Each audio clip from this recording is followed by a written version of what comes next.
Bonjour. Alors, un petit cours qui s'inscrit dans la continuité de ce qu'on a fait la dernière fois. Alors, je vous rappelle un petit peu ce qu'on a fait dans le dernier cours, qui est disponible donc sur la chaîne YouTube. On avait travaillé sur les signes positifs, négatifs des fonctions trigonométriques, la fonction cosinus de x et la fonction sinus de x. D'accord? Vous vous souvenez de ça? Il faut revoir ça si ce n'est pas le cas. Un petit rappel. On avait vu où est-ce que cosinus de x est positif et négatif et où est-ce que sinus de x est positif et négatif. Je rappelle, par exemple, pour la fonction cosinus de x, on a vu que cos de x positif, ça veut dire quoi? Ça veut dire que x est compris entre moins pi sur 2 et pi sur 2, plus k de pi. C'est-à-dire l'intervalle de référence, c'est moins pi sur 2, pi sur 2, mais auquel je peux ajouter, enfin, l'intervalle que je peux translater de 2pi, un tour de plus donc, autant de fois que je veux. Donc plus k de pi, k tours de plus.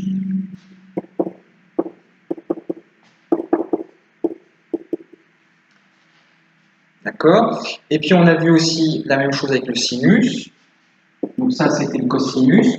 Pour le sinus, on a vu que sinus de x positif, qu'est-ce que ça veut dire? Ça veut dire que x est compris entre 0 et pi, c'est-à-dire que cette fois l'intervalle de référence c'est 0 pi et non plus moins pi sur 2, plus k de pi,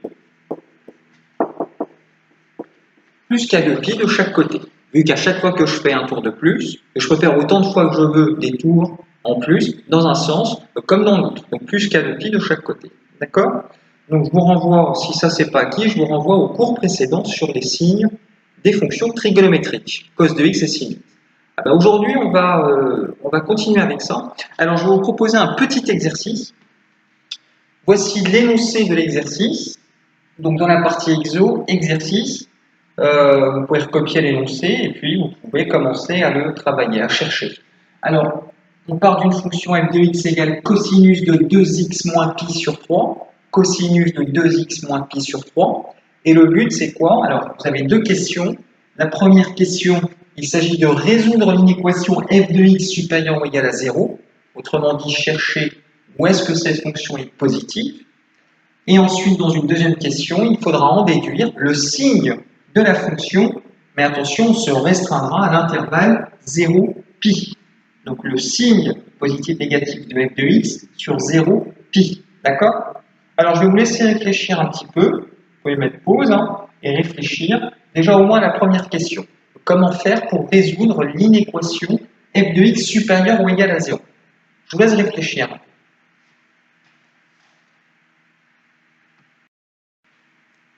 Alors, pour la première question, donc résoudre f de x supérieur ou égal à 0, je vais peut-être commencer à vous donner le point de départ, parce que c'est peut-être une question un peu nouvelle pour vous, il faut l'avoir fait au moins une fois. Alors je vais faire avec vous le début, et après je vous laisserai poursuivre tout seul, d'accord? Alors, le point de départ c'est quoi? J'ai affaire à un cosinus de quelque chose, cosinus de 2x moins pi sur 4.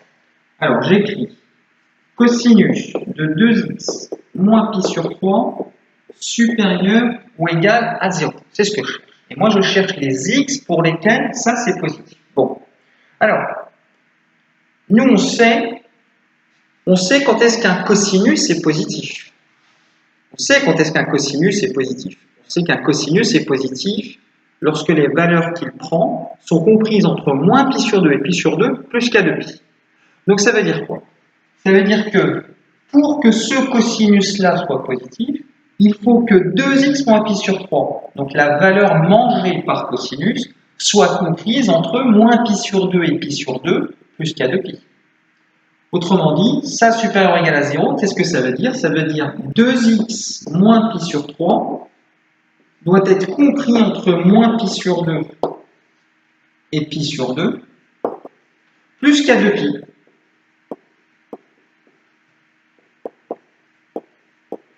Alors k c'est un entier bien sûr, d'accord? Voilà. D'accord? Pour que le cosinus soit positif, il faut que ça soit compris entre ça et ça. Et sinon, c'est pas positif. D'accord? Donc on a utilisé la propriété du signe d'un cosinus. Bon. Ensuite, bah là, c'est pas fini, mais c'est le bon départ. Le but, c'est quoi? C'est de trouver les x. Moi, ce qui m'intéresse, c'est pas 2x moins pi sur 3, mais c'est x. C'est-à-dire, moi, je cherche à encadrer x. Le but, c'est d'encadrer x, les x. Donc, en fait, à partir de cet encadrement, cette double inégalité, eh ben, je vais travailler dessus, je vais la bricoler, je vais faire du bricolage algébrique dans le but d'encadrer qui? X. D'accord? Alors, il va falloir y aller par étapes. C'est de l'algèbre là maintenant. Il va falloir y aller par étapes, c'est-à-dire, qu'est-ce qu'on va faire? Déjà, dans un premier temps, je vais chercher à me débarrasser de moins pi sur 3. Parce que le but, c'est d'avoir x. Là, j'ai moins pi sur 3, j'en veux pas. Alors, pour se débarrasser de moins pi sur 3 dans l'encadrement, qu'est-ce que je vais faire? Eh bien, je vais ajouter pi sur 3 partout, à gauche, au milieu et à droite. Comme ça, il n'y aura plus de pi sur 3 au milieu. C'est-à-dire, ça va faire moins pi sur 2 plus pi sur 3 plus k de pi. J'ajoute pi sur 3 à gauche. J'ajoute pi sur 3 au milieu, mais du coup, il n'y a plus de pi sur 3, c'est le but. Donc, il ne me reste plus que 2x. Et à droite aussi, je vais ajouter pi sur 3 pour conserver l'encadrement. Donc, pi sur 2 plus pi sur 3 plus k de pi. C'est-à-dire le passage de là à là, j'ai fait quoi? J'ai fait plus pi sur 3. D'accord? Alors, il y a des choses à travailler. Là, je peux calculer moins pi sur 2 plus pi sur 3, c'est du calcul fractionnaire. Et ensuite, je poursuis. Ensuite, j'ai 2x. Moi, je veux x. Qu'est-ce qu'il faut faire comme opération à gauche, au milieu et à droite? Ben, je vous laisse réfléchir un petit peu. D'accord? Alors, vous essayez de poursuivre tout seul, sachant que le but, à la fin, c'est d'arriver à encadrer x. C'est x que je veux encadrer. Je vous laisse réfléchir un petit peu.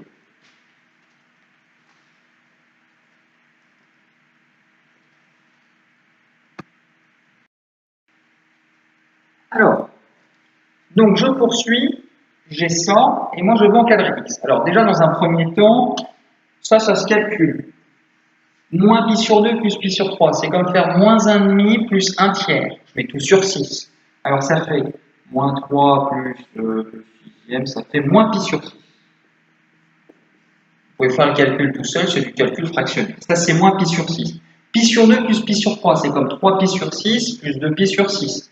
Ça fait 5 pi sur 6. Alors, je vais réécrire l'inégalité avec ces nouvelles valeurs. Ça fait moins pi sur 6 plus k de pi qui n'a pas bougé, inférieur ou égal à 2x, inférieur ou égal à 5 pi sur 6 plus k de pi. Donc voilà l'inégalité simplifiée. Bon. Alors moi, mon but, c'est d'encadrer x, j'ai dit. Alors comment faire pour passer de 2x à x? C'est pas très compliqué, il suffit de diviser par 2 ou encore de multiplier par 1/2. C'est pareil, multiplier par 1/2 ou diviser par 2, c'est exactement pareil. Alors ce qu'on va faire, on va diviser par 2 ou multiplier par 1/2 tout le monde, d'accord? Donc de là à là, je vais faire fois 1/2 ou diviser par 2. Alors, au milieu, ça va me faire x, parce que 2x divisé par 2, ça fait x, c'était le but. Alors à gauche, il y a tous les termes qui vont se diviser par 2. Alors là, j'ai moins pi sur 6 divisé par 2 ou fois 1,5. Ça fait moins pi sur 12. 1/6, la moitié d'un sixième, c'est quoi? C'est 1/12, d'accord? Vous prenez 1/6 d'une pizza. Si vous en prenez 2 fois moins qu'1/6 d'une pizza, bah vous avez pris 1/12 d'une pizza. Donc la moitié de moins pi sur 6, c'est moins pi sur 12 fois 1,5. K de pi divisé par 2, il n'y a plus de 2, les 2 se simplifient. Donc il me reste kpi plus kpi. Voilà.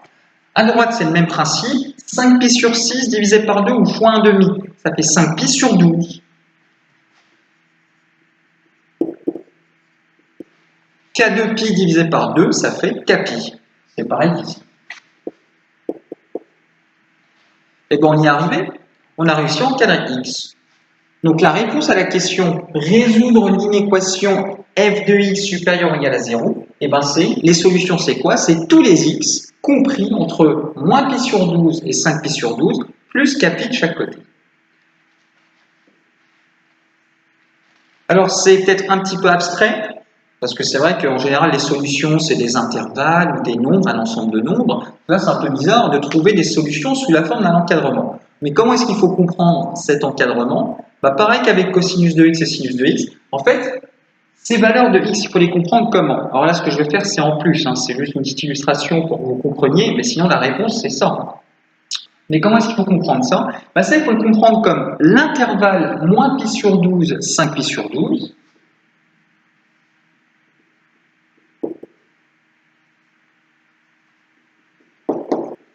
Intervalle moins pi sur 12, 5 pi sur 12, que je peux translater de combien? De pi.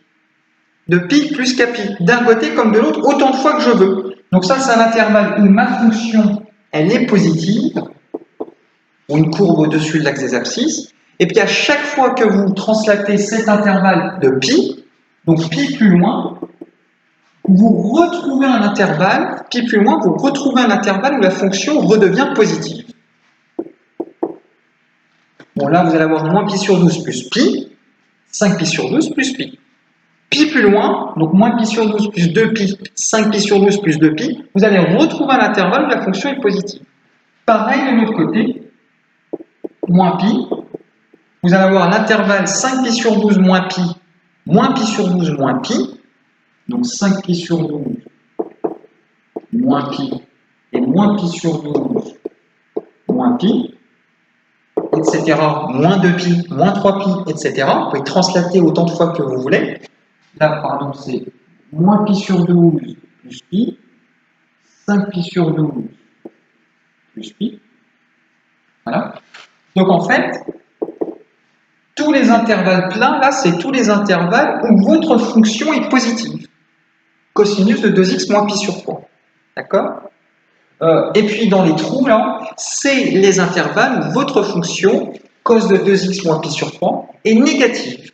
D'accord? On peut imaginer ça graphiquement, une courbe au-dessus, en dessous, au-dessus, en dessous, au-dessus, en dessous. Voilà, ça va donner une courbe sinusoïdale, c'est normal vu qu'elle est construite à partir du cosinus. Voilà. Donc en fait, c'est comme cosinus de x et sinus de x, seulement c'est l'intervalle de référence qui change et la valeur de la translation. Ici, c'est plus pi. C'est ça que ça veut dire cet encadrement, d'accord? Donc on a répondu à la question. Alors deuxième question, en déduire, donc ça veut dire qu'il faut se servir de la question 1, le signe de la fonction f de x, mais attention, on se restreint l'intervalle sur 0pi. Sur 0pi, quel est le signe? Alors dressez le tableau de signes de la fonction. Je vous laisse réfléchir un petit peu, tenez le tableau de signes de la fonction f de x sur l'intervalle 0pi seulement. Je vous laisse réfléchir.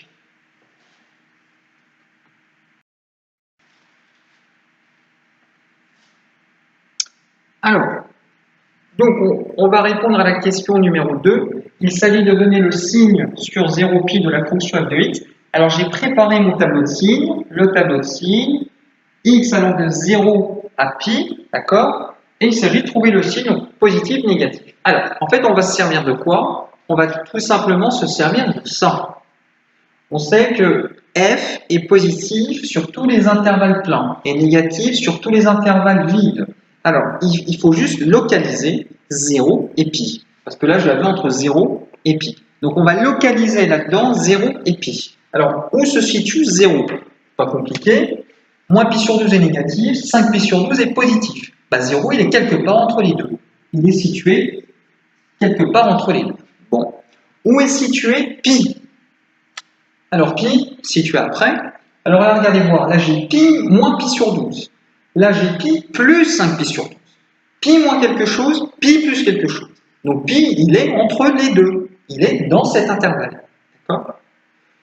Alors, en fait, là, c'est une affaire de localisation. Chacun localise à sa manière, mais l'important, c'est d'arriver à le localiser.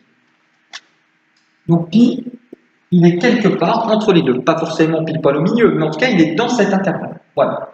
Donc, nous, qu'est-ce qu'on vous demande? On vous demande le signe entre 0 et pi. Autrement dit, cette portion-là.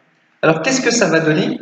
Eh bien, ça va donner plus, moins, plus. Plein, vide, plein. Donc, plus, moins, plus. Alors, je mets comme valeur 5 pi sur 12. Et puis, Alors, moins pi sur 12 plus pi, donc cette extrémité, il faut la calculer. Alors, c'est du calcul fractionnaire, c'est comme moins 1 douzième plus 1, moins 1 douzième plus 12 douzièmes, ça fait 11 douzièmes, 11 pi sur 12.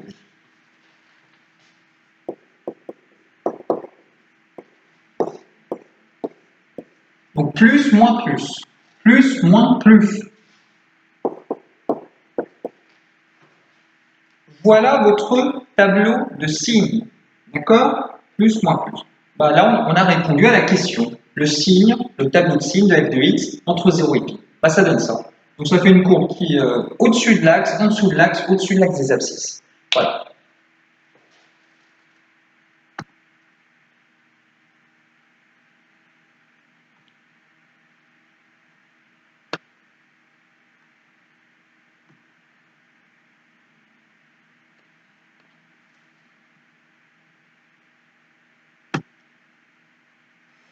Alors, ce qu'on va faire, j'espère que vous avez bien compris. Alors, ce qu'on va faire, on va faire un deuxième exercice comme ça, d'accord? Le même genre, histoire d'être sûr que vous avez bien compris le mécanisme.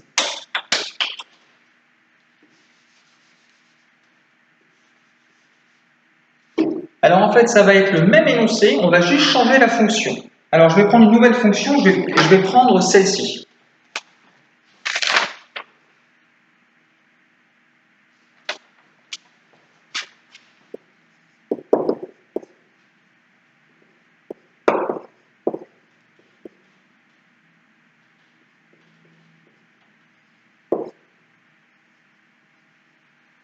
Sinus moins 1 tiers de x plus pi sur 4, d'accord?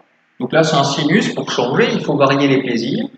Et puis, alors je vais vous demander, pareil, de résoudre f de x supérieur ou égal à 0, et en déduire le signe de f de x sur, alors on va changer l'intervalle, sur 0, 6 pi. D'accord? Sur 0, 6 pi. Et bien je vous laisse faire, je vous laisse y réfléchir un peu. Après, on corrige.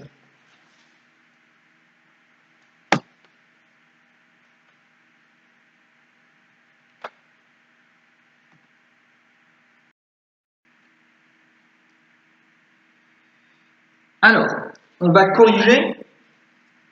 Alors, je corrige déjà donc, la première question. Résoudre l'inéquation f de x supérieur ou égal à 0. Alors, il s'agit de chercher quand est-ce qu'un sinus est positif. On le sait, le sinus est positif pour les valeurs comprises entre 0 et pi plus k de pi. Donc, il faut que moins 1 tiers de x plus pi sur 4, le truc là, le machin qui est mangé par sinus, soit compris entre 0 et pi plus k de pi. Donc, c'est parti.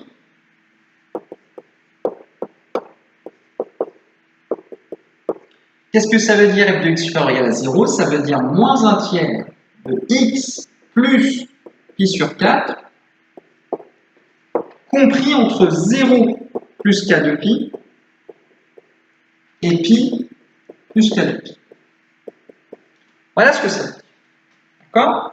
Alors le but, vous vous souvenez, c'est d'encadrer x.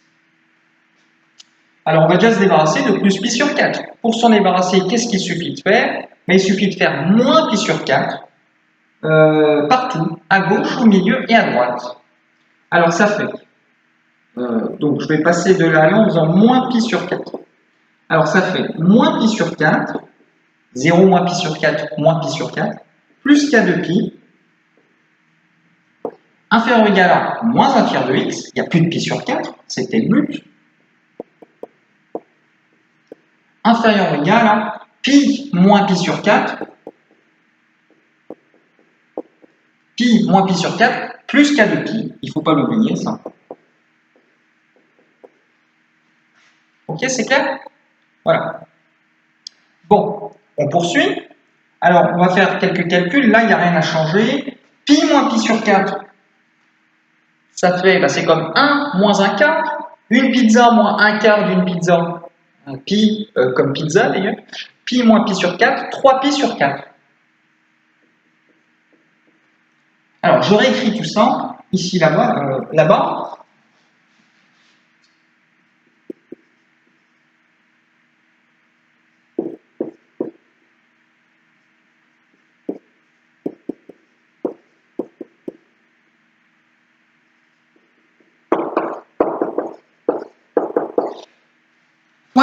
Ça va, vous me suivez? Alors, le but, c'est de se débarrasser du moins un tiers maintenant, parce que je veux x à la fin. Bon. Alors, comment se débarrasser? J'ai moins un tiers de x, et moi, je veux x. Ben, il suffit de faire fois quoi? Moins 3. Moins un tiers fois moins 3, ça fait 1. D'accord? Attention.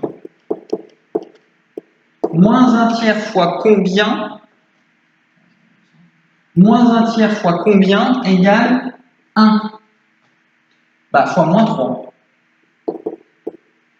Moins par moins plus, 3 fois un tiers, ça fait 3 tiers, 1. D'accord? Donc il faut multiplier partout par moins 3.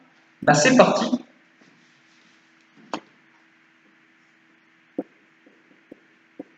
Alors il faut multiplier tout le monde par moins 3. Moins pi sur 4, multiplié par moins 3. Alors ça va faire 3 pi sur 4.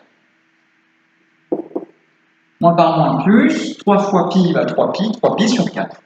Le k de pi se multiplie aussi par moins 3. Donc ça fait moins k, alors 2 pi fois 3, 6 pi. Moins k, 6 pi.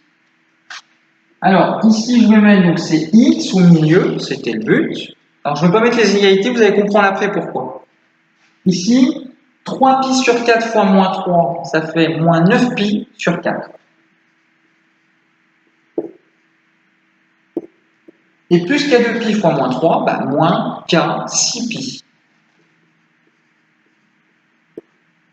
Bien, alors les inégalités, je ne les ai pas mises parce qu'attention, il y a un petit piège. On serait tenté de faire ça.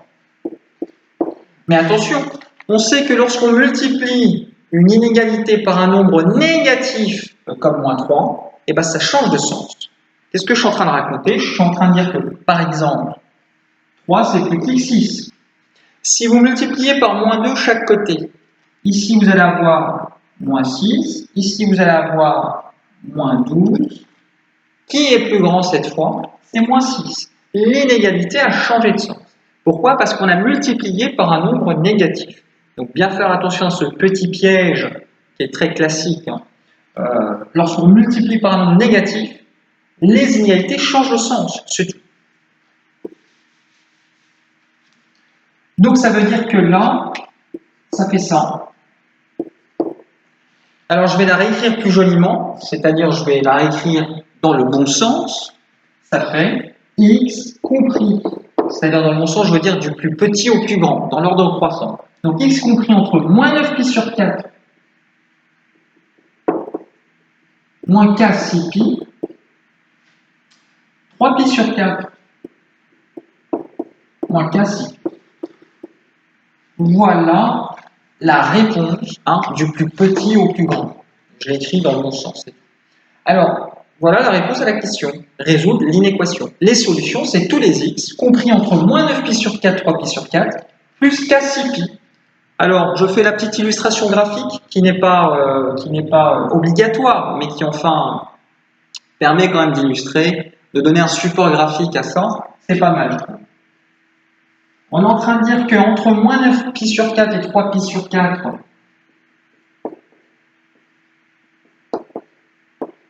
ma fonction f de x, celle du départ, elle est positive.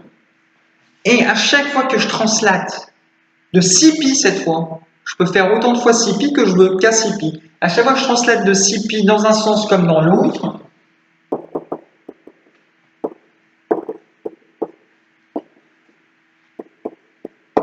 je réobtiens des intervalles où la fonction est positive. Donc ici, vous avez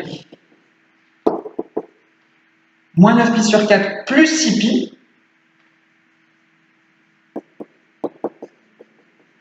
3 pi sur 4 plus 6 pi, etc. Moins 9 pi sur 4 plus 12 pi, 2 fois 6 pi. Moins 9 pi sur 4 plus 18 pi, etc. etc. De ce côté-là, c'est pareil. 3 pi sur 4, cette extrémité, moins 6 pi. Moins 9 pi sur 4, moins 6 pi. 3 pi sur 4, moins 12 pi. Moins 9 pi sur 4, moins 12 pi, etc. etc. Et puis on peut poursuivre le processus indéfiniment, bien sûr. Vous avez compris? Intervalle plein positif, intervalle vide négatif. Voilà. Désormais, on peut répondre à la deuxième question, en déduire le signe de ma fonction là, sur l'intervalle, attention, 0, 6 pi. Ben, c'est parti, on va corriger ça.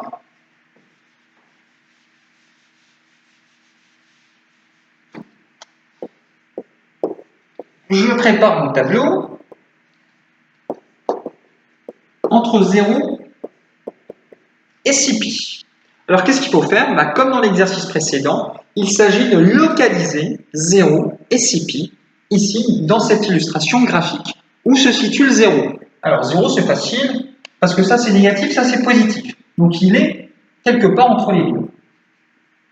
0 il est ici, il est dans cet intervalle. Où se situe 6 pi? Là aussi c'est facile en fait, parce que là vous avez 6 pi moins 9 pi sur 4, et là 6 pi plus 3 pi sur 4. 6 pi moins quelque chose, 6 pi plus quelque chose. Plus petit que 6 pi, plus grand que 6 pi. 6 pi est entre les deux, il est dans cet intervalle. On vous demande ça, donnez le tableau de signes entre 0 et 6 pi. Alors je dois mettre 3 pi sur 4,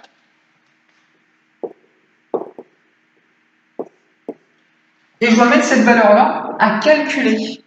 Elle est à calculer, hein. Moins 9 pi sur 4 plus 6 pi, c'est du calcul fractionnaire. Alors c'est comme faire moins 9 quarts plus 6, donc moins 9 quarts plus 24 quarts, moins 9 plus 24, ça fait 15. 15 quarts, 15 pi sur 4. J'espère que je ne me suis pas trompé. Et enfin, ça fait plus, moins, plus.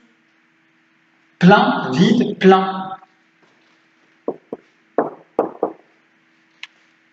Vous avez compris?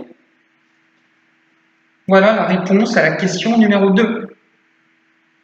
Alors vous reprenez ça si ce n'est pas bien compris. D'accord?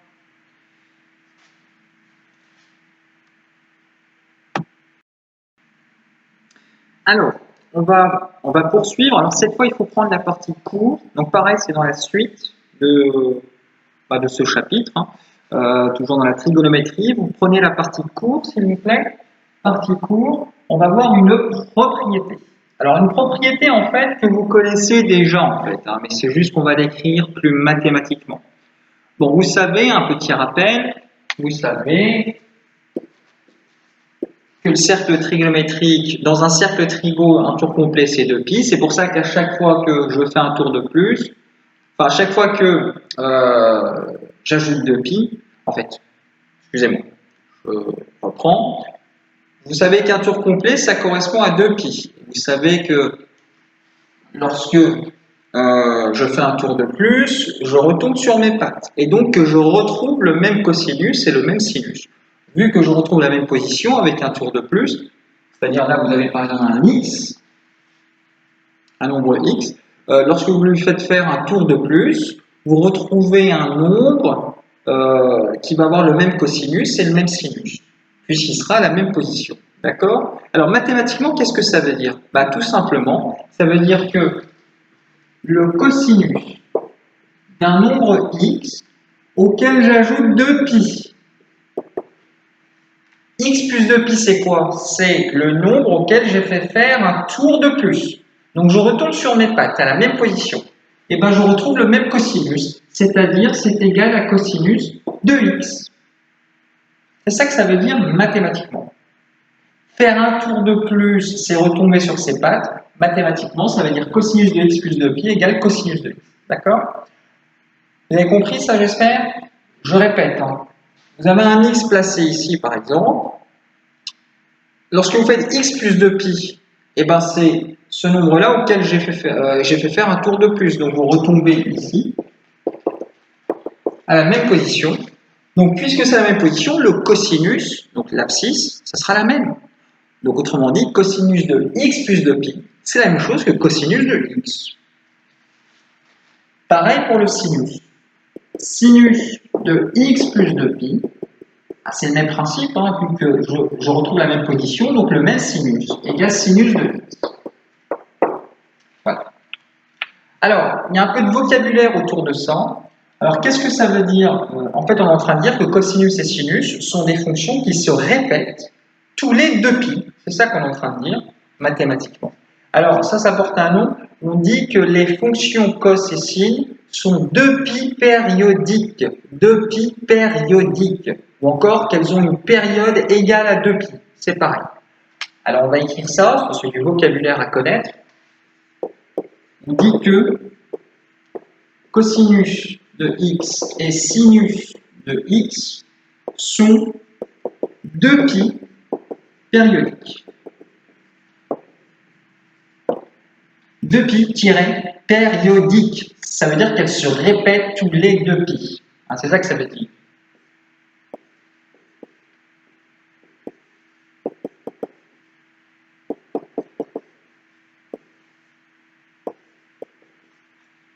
Ok, c'est-à-dire qu'elles se répètent tous les 2π. Mathématiquement, ça veut dire cos de x plus 2π égale cos de x et sin de x plus 2π égale sin de x. Ça, c'est une façon mathématique de dire qu'en fait, qu'elles se répètent tous les 2π. D'accord? Graphiquement, vous l'aurez deviné, ça veut dire que la courbe va se répéter tous les 2π. Donc, si par exemple, sur une longueur égale à 2π, je sais pas moi, la courbe de l'une d'entre elles fait ça, par exemple, j'ai n'importe quoi, mais elle peut faire ça, par exemple. Elle fait ça, par exemple, et ben, elle va refaire la même chose sur les 2π suivants. Et encore la même chose, etc., etc. 2π avant, elle va faire exactement la même chose. D'accord? Voilà. Donc vous allez avoir un phénomène de répétition tous les 2π. Une période, c'est quoi? C'est cette longueur-là. La longueur sur laquelle elle se répète. D'accord? Voilà. Alors, on peut visualiser tout ça à la calculatrice. Vous tapez cos de x et sin de x. Vous rentrez ça sur votre calculatrice, menu graphe. Et puis, vous visualisez, voilà, vous verrez bien que c'est des courbes sinusoïdales qui se répètent tous les 2π. Attention, c'est un petit conseil pratique. Lorsqu'on travaille, lorsqu'on fait la trigonométrie, notamment lorsqu'on travaille avec les courbes des fonctions trigonométriques à la calculatrice, il faut se mettre en radian. Parce que parfois, on est en degrés. Si vous êtes en degrés, vous allez obtenir des choses bizarres. Il faut se mettre en radian. D'accord? Voilà, ça se règle sur la calculatrice pour aller chercher. Bien? Ça va? Bon, c'est pas compliqué. On va faire un exercice, même deux, autour de ça. D'accord? Alors, on va faire un exercice en rapport avec ça, avec la notion de périodicité. Alors, partie exo, vous avez une fonction f de x égale moins 5 sinus de 4x moins pi sur 3. Et il s'agit de démontrer que cette fonction, elle est pi sur 2 périodique. Autrement dit, qu'elle se répète tous les pi sur 2. Oui, parce que toutes les fonctions ne sont pas forcément 2π périodiques. Ça, c'est valable pour cos de x et sin de x. Mais une fonction, ça peut être pi périodique, 3π périodique, 100 périodique, 10 périodique, 7 périodique, ça peut être tout et n'importe quoi périodique. D'accord? La période, c'est pas forcément 2π. 2π, c'est le cas pour cos de x et sin de x. Mais là, on a moins 5 sin de 4x moins pi sur 3, une fonction différente. On vous demande de montrer qu'elle est pi sur 2 périodique. Je vous laisse réfléchir un petit peu. Comment est-ce qu'on pourrait faire pour démontrer que cette fonction est pi sur 2 périodique?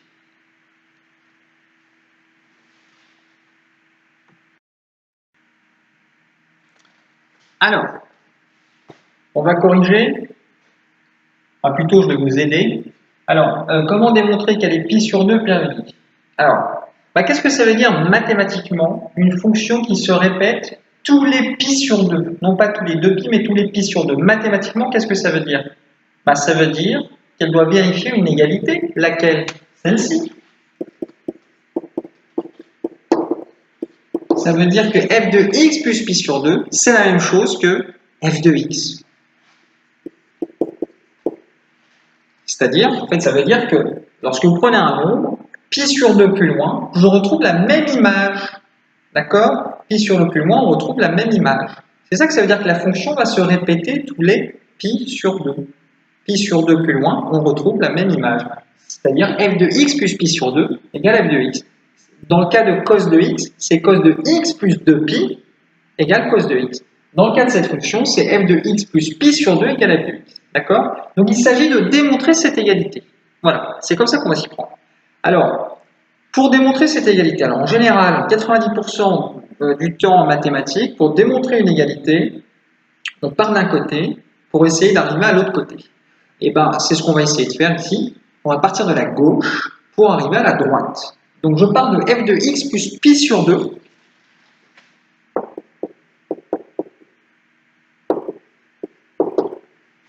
Alors qu'est-ce que ça fait? Il suffit. Non. Donc je pars de ça, pardon. Je bricole, entre guillemets, pour arriver à la fin à f de x, c'est-à-dire à 100. Ça, c'est f de x, d'accord? Alors, on va faire le départ ensemble et je vous laisserai poursuivre. F de x plus pi sur 2, qu'est-ce que ça fait? Ça donne la fonction, mais où je remplace x par x plus pi sur 2. C'est parti. Ça fait moins 5 sinus 4. Je remplace x par x plus pi sur 2. Donc 4 x plus pi sur 2 moins pi sur 3. Il ne faut pas l'oublier ça. Voilà. Et bien je poursuis dans le but, dans l'espoir d'arriver à f de x, c'est-à-dire à la même chose que ça. Et si on y arrive, ça sera bon, on aura réussi à démontrer que f est pi sur 2 périodique. Allez, je vous laisse y réfléchir.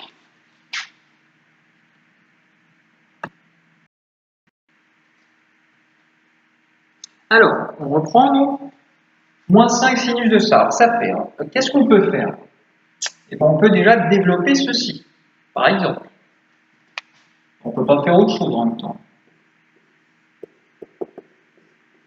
Donc ça fait 4 fois x, 4x, plus 4 fois pi sur 2. 4 fois pi sur 2. Alors là, je vais détailler. Ça fait 4 pi sur 2. 4 pi sur 2. Moins pi sur 3. Il ne faut pas l'oublier. Je poursuis. Alors ça fait moins 5 sinus 4x. D'accord. 4 pi sur 2, ça fait combien? Ça fait 2 pi. Je simplifie.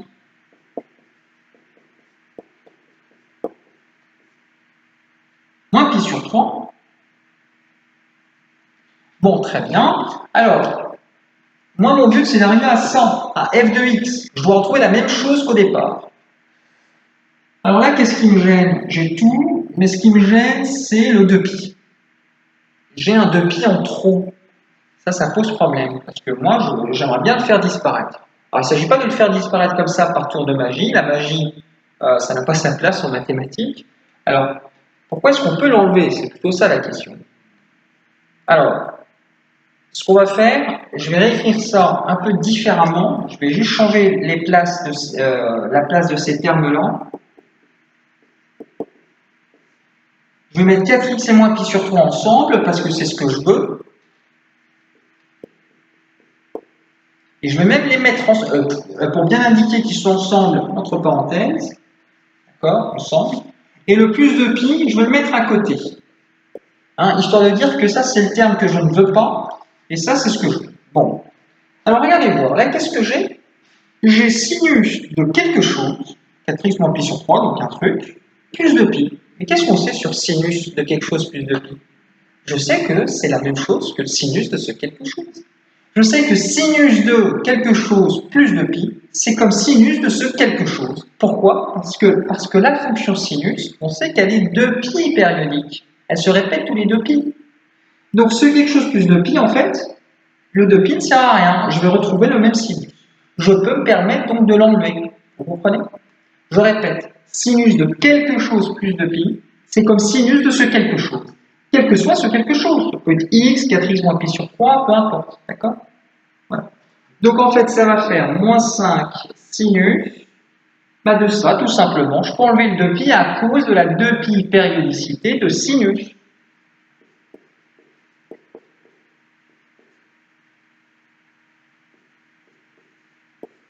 Donc là, il faut justifier car sinus de quelque chose plus de pi égale sinus. Donc sinus de quelque chose, je vais le mettre, le quelque chose, on peut l'appeler comment? On peut l'appeler, je sais pas moi, sinus de grand X plus de pi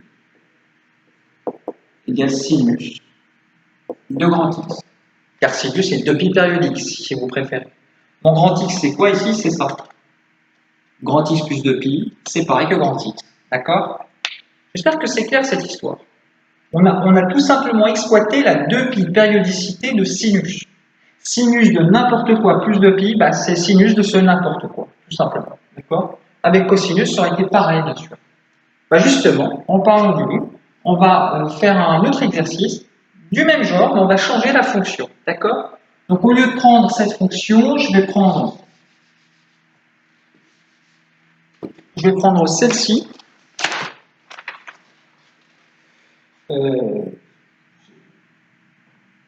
Ouais. Cosinus cette fois pour changer, pour varier les goûts et les couleurs. 7 cosinus 1/5 de x plus pi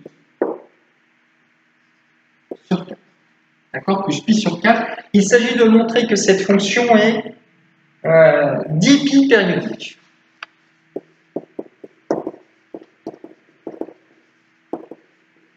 C'est-à-dire qu'elle se répète tous les 10 pi. Alors, je vous laisse faire. Maintenant, j'espère que vous êtes rodés. Allez.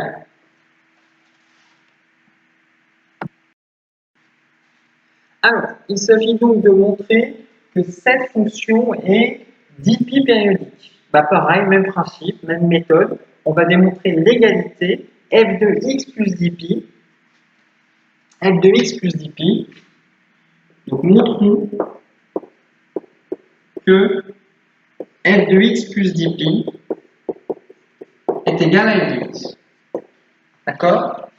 Mathématiquement, ça veut dire la fonction se répète tous les 10 pi. La courbe se répète tous les 10 pi. Donc c'est parti, on part d'un côté pour arriver à l'autre côté. Alors je vais le faire à droite là. Donc j'écris f de x plus 10 pi égale. Je remplace. Dans l'expression de ma fonction, je remplace x par x plus 10 pi.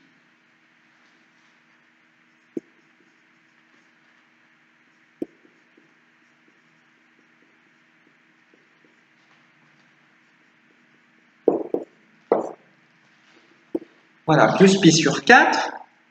Je poursuis. Donc le but, c'est d'arriver tout à la fin à 100, à la même chose. C'est-à-dire, je retombe sur mes pattes. Alors, ça fait 7 cosinus. Je développe cette partie-là. Ça fait donc, vous voyez, j'espère. Je développe. Ça fait 1/5 de x plus 10 pi sur 5 plus pi sur 4.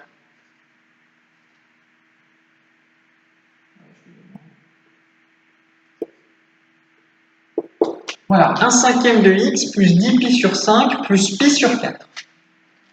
Je poursuis, je vais réduire un peu ce qu'il y a à l'intérieur des parenthèses.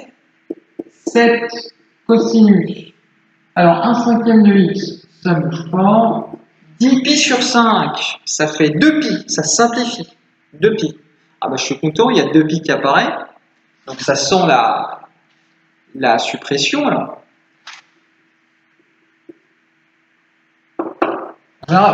Lorsqu'on a un cosinus ou un sinus et qu'on voit 2 pi, on est content. Parce que ça veut dire qu'on va pouvoir faire du ménage. Alors, plus 2 pi, plus pi sur 4. Ça fait. Alors, je vais réarranger tout ça.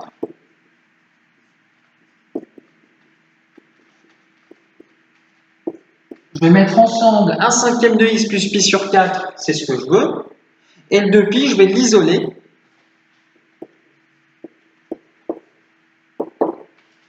Donc, qu'est-ce que j'ai? J'ai cosinus de quelque chose plus 2 pi. Ben, je peux enlever le 2 pi à cause de la 2π périodicité de cosinus. Donc, ça fait 7 cosinus 1/5 de x plus pi sur 4.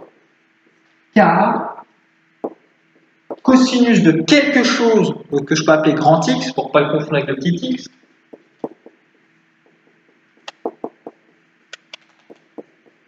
Égale cosinus de grand x. C'est quoi grand x ici? C'est tout ça. D'accord? Grand x plus 2π. C'est cosinus grand x. Voilà. Et ça, en fait, c'est quoi?